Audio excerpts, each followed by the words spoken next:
Good evening students. आज हम लोग एडवर्ब को देखते हैं कि क्या है। और इसके पहले वीडियो में मैंने चार आपको बताया था, noun, pronoun, adjective and verb. तो आज देखते हैं नंबर 6। तो पहले डेफिनेशन लिखते हैं। An adverb is a word that basically qualifies an adjective, a verb और अनदर एडवर्ब। कोई भी यानी वर्ड एडवर्ब कब होगा तो उसके लिए तीन पोजीशंस हैं। या यदि कोई वर्ड एडजेक्टिव को क्वालिफाई करेगा तो एडवर्ब बनेगा, और वर्ब को क्वालिफाई करेगा तब भी एडवर्ब बनेगा, और इटसेल्फ यदि एडवर्ब किसी और को क्वालिफाइज करेगा तब भी बनेगा। एग्जांपल देखिए, जैसे मान लीजिए लिखा हो Ajay is a good student. ठीक लिखा है, Ajay is a good student. तो इसमें देखिए ये क्या है, दिस इज नाउन, और इसके पहले ये क्या है, अभी बताया गया था एडजेक्टिव है। क्यों? क्योंकि इस नाउन को एक गुड क्या कर रहा है, क्वालिफाई कर रहा है, तो ये एडजेक्टिव हो गया। और ये भी आप देख रहे हैं नाउन ही है। ठीक है, डिफरेंस क्या है कि this is your proper noun and this is your common noun, लेकिन है तो दोनों नाउन, क्योंकि नाउन की 5 कैटेगरीज होती है। तो अगला यदि सेंटेंस हम लिखें, मान लीजिए लिखा हो Ajay is a very good student. लिखा है Ajay is a very good student. तो इसमें क्या है कि प्रीवियस की तरह चले तो क्या हो गया, this is noun, this is adjective, now this is very, बहुत। ठीक है ना, देखिए ये नाउन है, इसको क्वालिफाई किया तो एडजेक्टिव। अब इसको कौन क्वालिफाई कर रहा है, ए क्वालिफाई कर रहा है। तो डेफिनेशन के आधार पर एडजेक्टिव को जो क्वालिफाई करेगा, ठीक, तो ये यहाँ पर क्या हो गया आपका, एडवर्ब हो गया। यानी मैंने आपको दिखाया कि इसमें क्या है, इसमें एडजेक्टिव को ए वर्ड क्वालिफाई किया है, तो according to the definition a adverb हो जाएगा। और देखिए इसमें जैसे मान लीजिए लिखा है ही राइट्स स्लोली। लिखा है ही राइट्स स्लोली, तो इसमें क्या है, ये सब्जेक्ट हो गया है, ये क्या है आपका वर्ब है। ठीक, अब स्लोली देखना है कि कौन सा पार्ट ऑफ स्पीच होगा, एडवर्ब चल रहा है, तो इसमें क्या है कह रहा है कि वह धीमे लिखता है। ठीक है, यानी लिखने की प्रक्रिया को बता रहा है, मैनर कैसे धीमा लिखता है। तो ये यहाँ पर क्या हो जाएगा आपका, एडवर्ब हो जाएगा। क्यों? इसको क्वालिफाई किया है, यहाँ पर इस वर्ब को क्वालिफाई किया है, तो ये क्या हो जाएगा आपका, एडवर्ब हो जाएगा। यानी पहले में क्या हुआ है, एडजेक्टिव को क्वालिफाई किया तो यहाँ पर वेरी एडवर्ब हो गया। फिर दूसरे में क्या है कि इस वर्ब को क्वालिफाई किया है तो ये एडवर्ब हो गया है। अब तीसरे में देखिए जब इटसेल्फ एडवर्ब को कैसे क्वालिफाई करता है। जैसे मान लीजिए लिखा है, इसी में थोड़ा चेंजेस करके लिखते हैं, ही राइट्स क्वाइट स्लोली। लिखा है ही राइट्स क्वाइट स्लोली, तो यहाँ पर देखिए वर्ब था ही, अभी हम लोगों ने देखा क्या, दिस इज एडवर्ब था ही। ठीक, इस राइट को क्वालिफाई किया था। अब क्वाइट स्लोली, यानी slowly is already an adverb, फिर इसको क्वालिफाई कर रहा है, एडवर्ब को इटसेल्फ क्वालिफाई करेगा तो वो भी क्या हो जाएगा आपका, एडवर्ब हो जाएगा। बात समझ में आई? ये जो प्रोसेस है, पहले में मैंने आपको बताया कि एडजेक्टिव को क्वालिफाई किया तो ए वेरी आपका एडवर्ब हो गया। फिर इसमें क्या है, स्लोली जो है एडवर्ब है, किसको क्वालिफाई किया है, इस वर्ब को क्वालिफाई किया है। फिर इसमें क्या किया है, इसमें इटसेल्फ एडवर्ब को अनदर वर्ड क्वालिफाई किया, तो यहाँ पर ये भी एडवर्ब हो जाएगा। अब अगला देखते हैं हम लोग। देखिए नंबर 5 हो गया, नंबर 6 है, देखते हैं प्रीपोजिशन है। तो डेफिनेशन क्या होता है कि जानना जरूरी है, क्योंकि डेफिनेशन से ही आप एग्जाम्पल क्लियर कर पाएंगे। तो अगला है प्रीपोजिशन, करा कि अ preposition is a word that comes before a noun or a pronoun to show its relation to another noun or pronoun। तो प्रीपोजिशन क्या होता है कि एक बेसिकली यदि बात करें सिंपल जो है, ठीक, तो कह रहा है इसमें नाउन या प्रोनाउन होने चाहिए, और इनके बीच जो वर्ड रिलेशन बनाएगा वो आपका प्रीपोजिशन होगा। एग्जांपल देखिए कैसे, वैसे लिखा है द बुक इज, लिखा है the book is on the table, on the table लिखा है the book is on the table. इसमें देख लीजिए कि नाउन क्या है, बुक इज अ नाउन, और कहाँ नाउन है आपका, टेबल भी नाउन है, ठीक। तो ये तो आपका वर्ब है, और इसको आर्टिकल इसको रिमूव कर, ये जो आपका बीच में ऑन है ये क्या है, this is your what, this is your preposition. क्यों, क्योंकि बुक भी और टेबल के बीच में क्या है, ये जो रिलेशन फॉर्म कर रहा है कि किताब कहाँ पर है, मेज पर है, उसी को बोला the book is on the table. तो ये जो ऑन है वो आपका क्या है, प्रीपोजिशन है। तो नाउन नाउन के बीच भी हो सकता है, नाउन प्रोनाउन या प्रोनाउन प्रोनाउन, ये ध्यान देना इसमें। और हमेशा नहीं कि रिलेशन ही बताए, कभी कभी क्या कुछ प्रीपोजिशन वर्ड के साथ यूज होते हैं, उनको फिक्स प्रीपोजिशंस कहते हैं। अगला एग्जांपल देखिए, जैसे लिखा है ही इज एट होम, लिखा है आपका ही इज एट होम। तो ये क्या है आपका, देखिए दिस इज योर व्हाट, ही क्या है, मैंने बताया था आपको ही इज अ प्रोनाउन। और देखिए होम क्या है, होम इज अ नाउन। तो ये तो वर्ब है, तो देखिए ही और होम के बीच में क्या है, at, and this at is your what, this is your preposition. और यदि सीएचएस की बात करें तो उसमें क्या है कि आपका प्रीपोजिशन फिल करने के लिए आपके एग्जाम में आता है, तो वो क्या हो सकता है, जैसे कि सिंपल भी हो सकता है, ठीक, कंपाउंड प्रीपोजिशन या इसी को डबल प्रीपोजिशन कहते हैं, फ्रेज प्रीपोजिशन होता है। तो अलग अलग तरह के प्रीपोजिशंस होते हैं। ये जो दो बताया गया ऑन एंड एट, ये सिंपल प्रीपोजिशंस के एग्जांपल हैं। एक और देखिए, जैसे लिखा हो दे आर इन द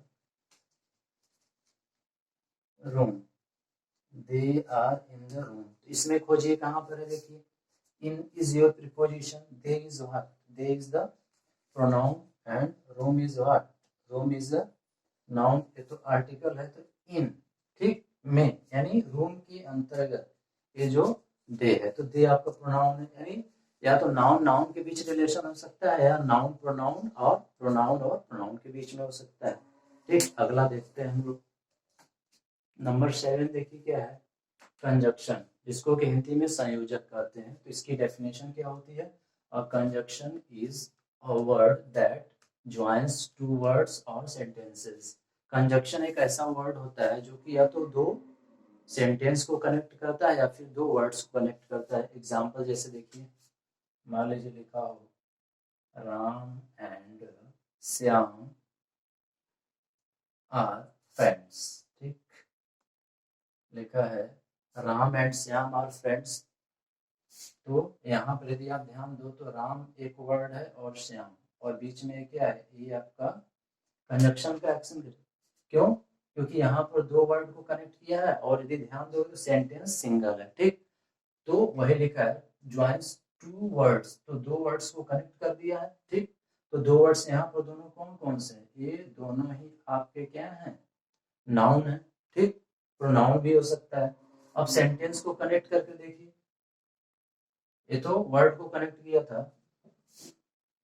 अब दिखाते हैं, he bought a book and लिखा है went, लिखा है home। देखिए यहाँ पर कह रहा है कि he bought a book and went home, उसने एक पुस्तक खरीदी and went home, और घर चला गया।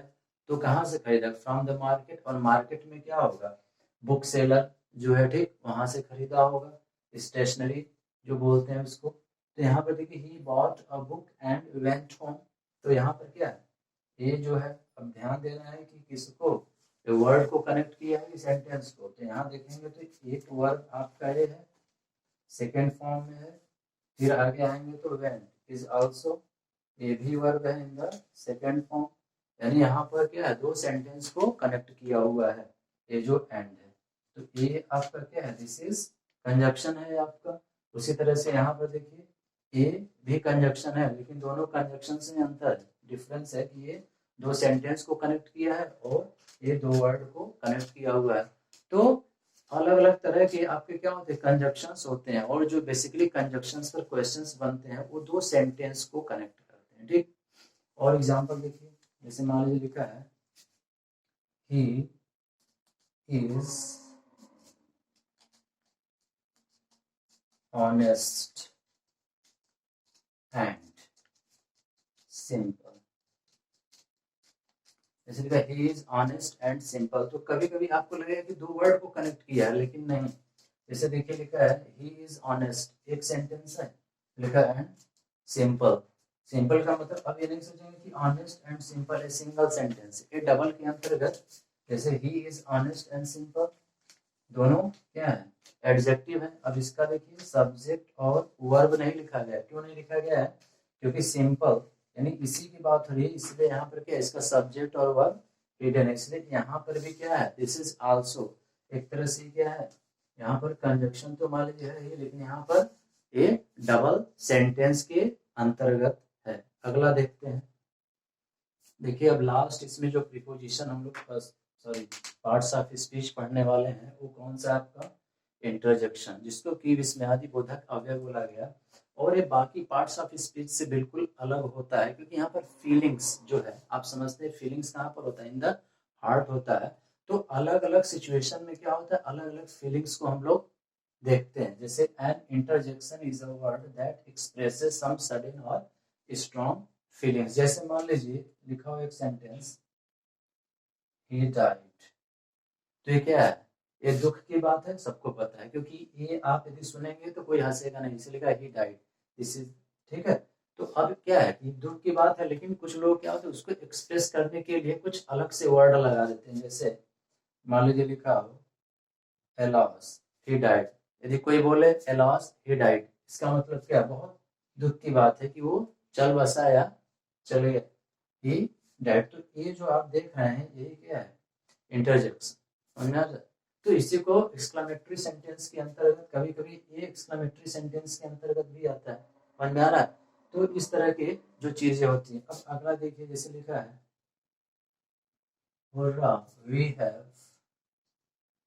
we have on the match, we have on the match। तो यहाँ पर क्या है, देखिए यहाँ पर हुर्रा है। क्यों इस फीलिंग्स का यूज किया है, क्योंकि यहाँ पर देखिए आप मैच को क्या किए हैं, जीत गए हैं, इसलिए यहाँ पर इस तरह का एक्सप्रेशन बना हुआ है। तो कभी कभी क्या होता है, आप देखेंगे एक ओ, ठीक, तो ओ का मतलब क्या होता है, जब कोई दुख की बात हो या आपको कोई हर्ट किया हो, तो इस तरह का एक्सप्रेशन का यूज किया जाता है। जैसे ओ, सॉरी गलत हो गया थोड़ा, oh it is too bad, oh it is too bad. तो ये जो है आपका ओ, तो यहाँ पर क्या है, ये भी आपका एक एक्सप्रेशंस बनाता है। तो अलग अलग तरह के एक्सप्रेशंस होते हैं इन द इंटरजेक्शंस। तो मैंने आपको पूरा पार्ट्स ऑफ स्पीच बताया कि नाउन क्या होता है, प्रोनाउन क्या होता है, एडजेक्टिव क्या होता है, वर्ब क्या होता है, एडवर्ब, ठीक है, प्रीपोजिशन, कंजक्शन एंड इंटरजेक्शन। तो अभी हम लोगों ने क्या देखा, इसमें केवल हम लोगों ने डेफिनेशन देखा है और उसका एग्जाम्पल देखा है। क्योंकि ये जानना जरूरी है कि यदि कोई वर्ड लिखा रहेगा तो उसको कैसे आप पहचानेंगे कौन सा पार्ट्स ऑफ स्पीच है। क्योंकि जो पार्ट्स ऑफ स्पीच होते हैं वो एक से दूसरे में भी चेंज होते हैं, उनके भी बहुत सारी चीजें हैं। जैसे कि एक्शन लिखा हो और एक्ट, मान लीजिए लिखा हो, एक तरफ हम एक्ट लिखें और एक तरफ हम लिखें क्या, एक्शन लिखें।